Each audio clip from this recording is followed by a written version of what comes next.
साहब ये बताएं कि नून लीग बादिउल नजर में कह रही है ये बल्ले का निशान ठीक छीना गया है, तो क्या आप समझते हैं बल्ले का निशान अगर तरीके इंसाफ के पास नहीं जाता, उनके कैंडिडेटों को अपने हलकों में नहीं जाने दिया जाता, तो इसका बेनिफिशियरी कौन होगा? कोई ना कोई बेनिफिशियरी तो होगा। इलेक्शन कमीशन इतनी मेहनत कर रहा है, वो जाके पार्टी बन गया पेशावर में, जबकि उसको बनना भी नहीं चाहिए था। तो ये किस तरफ हालात जा रहे हैं? क्या जमहूरियत मजबूत हो रही है जिसके लिए आप जदोजहद करते रहे, या आपको बादिउल नजर में कमजोर होती हुई नजर आ रही है? नहीं, मजबूत इसमें सिर्फ बानी चेयरमैन तहरीक इंसाफ हो रहा है और कोई नहीं। सब कमजोर हो रहे हैं, सब अपनी जो कमजोरी और ज़ईफ़ी है उसका मुजाहरा कर रहे हैं। एक तो सब मिलके हाथ में हाथ पकड़ के और इसके साथ लगे हुए हैं इस प्रोसेस के, और कद अगर पड़ रहा है इन सारे दिनों में। ये तो मतलब है कोई बानी चेयरमैन के कोई हिमायती लोग हैं इसमें बहुत इस प्रोसेस में, जिन्होंने फैसला किया हुआ है कि बानी चेयरमैन का सियासी कद बढ़ाना है, और वो बस उन्हीं के हाथ में ये सब कुछ है। और वो बानी चेयरमैन जो है वो आराम से बैठा हुआ है जेल में, सेल में, और उसका सरमाया बढ़ता जा रहा है। ये तो बड़ा उसको तो बहुत फायदा है, उसको बहुत फायदा। साहब ये आप कैसे देखते हैं? एक तरफ आज Peshawar election commission Peshawar high court गया, दूसरी दफा फर्द जुर्म फवाद चौधरी और बानी चेयरमैन पर जाके डियाला जेल में लगाई गई। कभी वो साइफर के जज साहबान वहाँ जाते हैं, कभी वो तोशाखाना के जाते हैं, कभी वो जो मौलवी का किराया वो जाते हैं। तो सारी अदलिया, इसका मतलब है डियाला बेंच पे जाएगी आने वाले दिनों में। ये बड़ी ज्यादती है, क्योंकि देखो ना, अगर ओपन ट्रायल एक फंडामेंटल राइट है, फंडामेंटल राइट है आर्टिकल 10A के तहत, पर इन्होंने तो बुनियादी हकूक और बुनियादी जो आइन की शिकें हैं उनको तबाह करने और मसलने का, पैरों तले रौंदने का फैसला कर रखा है। और जब वो ये करते हैं तो फायदा वो इसका इमरान खान को ही होगा। ये अच्छी बात है या बुरी बात है, जो जैसी भी है, उसमें मैं तो ये कहता हूँ कि जो उसके मुखालिफ है, खुदा के वास्ते उसका इतना ही काटना बढ़ा दो कि वो मतलब है किसी के कोई भी उसका मुकाबले में न रहे बंदा। तो ये मुल्क में बैलेंस तो होना चाहिए ना। ये बिल्कुल इम्बैलेंस किए जा रहे हैं, बिल्कुल इम्बैलेंस किए जा रहे हैं। और ये सरजमीन बेआइन हुई हुई है, बेआइन, आइन शिकनी। इत्तलाह साहब ये बताएं, आज बैरिस्टर गौहर अली खान साहब ने कहा कि हम सुप्रीम कोर्ट जाएंगे। आप समझते हैं क्या पीटीआई को वहां से रिलीफ मिल सकता है और बल्ले का निशान वापस हो सकता है, या फिर ये बेनिशान ही चलेगी पार्टी? नहीं, हो सकता है, हो सकता है। देखिए, वहाँ 5 जजों ने फौजी अदालतों को कलअदम किया ना कि ये सिविलियंस को नहीं ट्राई कर सकते। जब नया बेंच बना, उससे बड़ा बेंच, 6 मेंबर्स का बेंच बनाया, तो वहाँ भी एक जज साहबा, वो मुसर्रत हिलाली साहबा, उन्होंने डिसेंट किया, वो उन्होंने पहलों के साथ वोट किया, और असल में 11 में से 6-5 हो गया है ये फौजी अदालतों के खिलाफ, क्योंकि ये इंट्रा कोर्ट अपील है। ये हाई कोर्ट से सुप्रीम कोर्ट में अपील नहीं है कि एक निचले दर्जे के जज है, एक ऊपर के दर्जे के जज है, और ऊपर के दर्जे के 3 जज भी हो सुप्रीम कोर्ट के, वो 7 जजों की, हाई कोर्ट के 7 जजों की फैसले को उड़ा सकते हैं। ये वो इंटर कोर्ट अपील होती है, ये इंट्रा कोर्ट अपील है।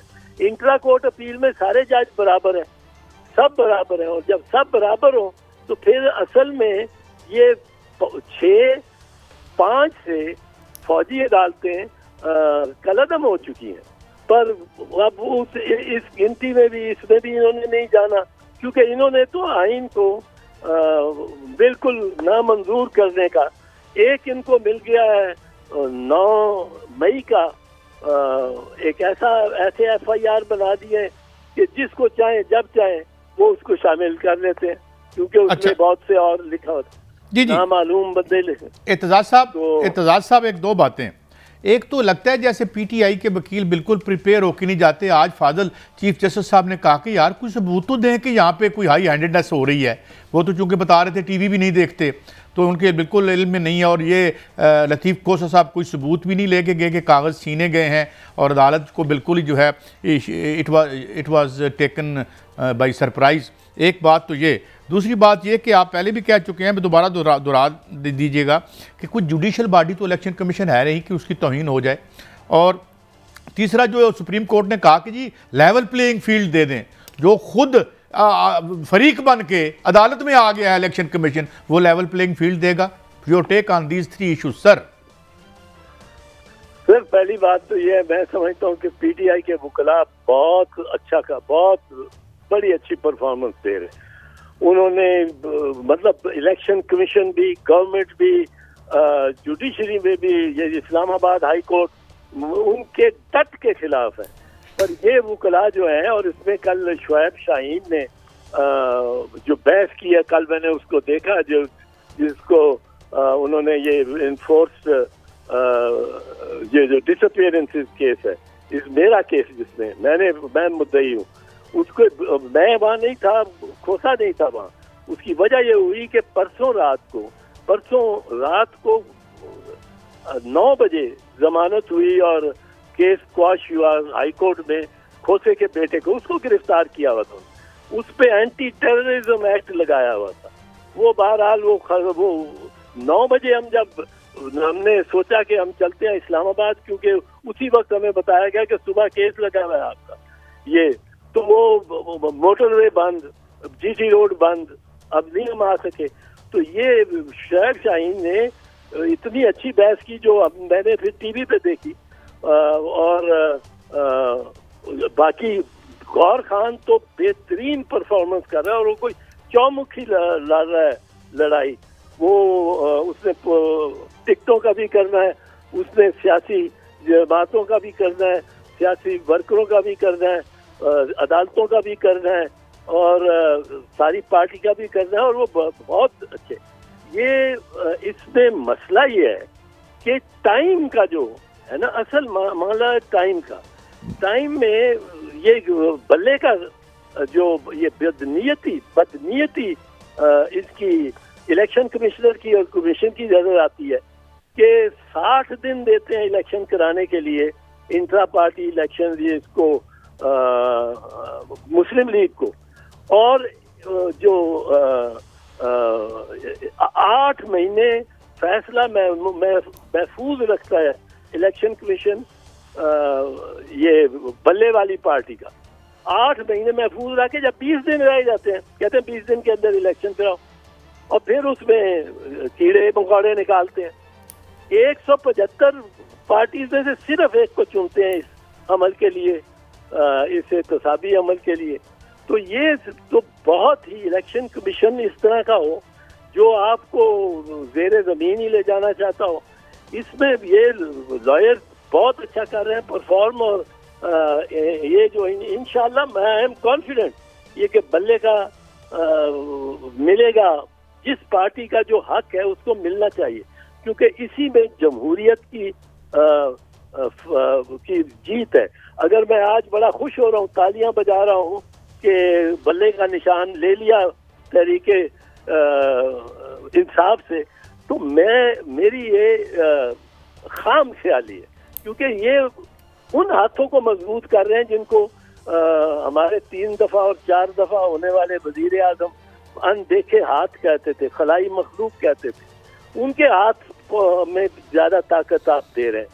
तो ये चीज मुझे कोई शिकवा नहीं किसी के वकील से, पर और अच्छी performance under very challenging condition. अच्छा एतजाज साहब, एक और सवाल बताइएगा कि लेवल प्लेइंग फील्डिंग में सुप्रीम कोर्ट में आज पीटीआई गए, आप भी गए गुमशुदगी केस में, उसमें उन्होंने आईजी और चीफ सेक्रेटरी को बादिउल नजर में उनके हकामात पर तो ये सब कुछ हो रहा है। कोई थानेदार अपने ताईं जुर्रत नहीं कर सकता किसी भी कैंडिडेट के कागज छीनने का। सलमान अकरम राजा जैसे लोगों को धक्के मारे गए, तो डू यू थिंक क्या तरीके इंसाफ को यही ब्यूरोक्रेसी मौजूदा जो है आईजी या चीफ सेक्रेटरी साहबान ये लेवल प्लेइंग फील्ड बिल्कुल फराहम करेंगे जिसमें आम आज़ादी से कोई वोट डाले जाके? कहाँ करेंगे, कौन कह रहा है कि करेंगे? बिल्कुल नहीं करेंगे। मैं साफ कहता हूँ, ये तो बदनीयत और वो है मुतासब है, ये तो जानिबदार हैं। इतनी जानिबदारी तो मैंने किसी इदारे में, इलेक्शन का छोड़े, अदालती छोड़े, किसी इदारे में नहीं देखी जितनी राजा सिकंदर, सुल्तान या उसके कोलीग्स दिखा रहे हैं। इससे ज्यादा कभी नहीं देखी। वन लास्ट क्वेश्चन एतजाज साहब, दिल तो नहीं करता जी चाहता आप सब जारी रहे।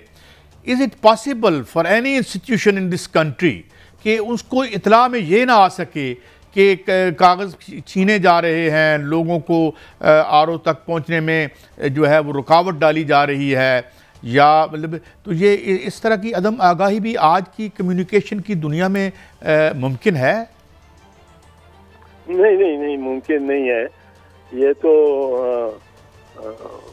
अदालतें और इदारे इनके घर में हमारे सामने सारा कुछ हो रहा होता है, टेलीविजन की स्क्रीनों पे सब कुछ इंफॉर्मेशन आ रहा होता है। ये तो हाइपर इंफॉर्मेशन की एज है, इसमें तो कोई वजह ही नहीं कि ना पता हो।